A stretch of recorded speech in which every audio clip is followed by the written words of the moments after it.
First quarterfinal game featured the 6th-seeded Northeastern Huskies squaring off with the 3rd-seeded George Mason Patriots. We picked the action up in the waning moments of regulation.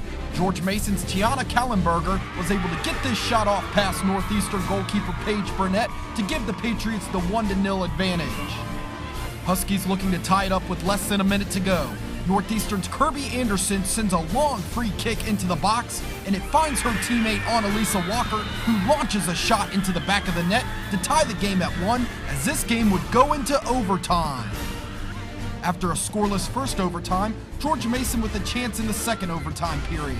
It's Kallenberger with the header, but this time it is saved by Burnett, and this game would go to penalty kicks. First attempt for the Patriots, but it's knocked away by Burnett. The Huskies were perfect on all 4 of their attempts as Georgina Kemp rockets this shot to the back of the net. The Patriots needing this penalty kick to stay alive, but Burnett again comes away with the big save, and the Huskies would advance past the Patriots 4-2 in penalty kicks. But I also give a lot of credit to our team that they didn't stop fighting, they didn't stop believing, and every little small detail in an environment like this is important. And they scored on a free kick, and so did we. And then obviously it went down to PKs at the end.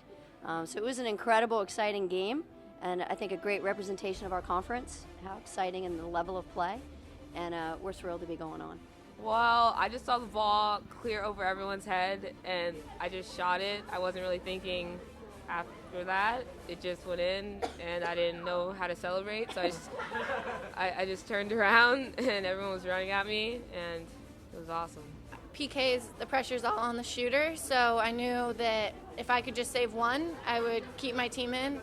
And I ended up saving that first one, and then that fourth one, ended up saving that one too. So we had to count on Paige and some great defensive plays to be able to keep us in that game. And so we're definitely going to have to tidy those things up going into the next game.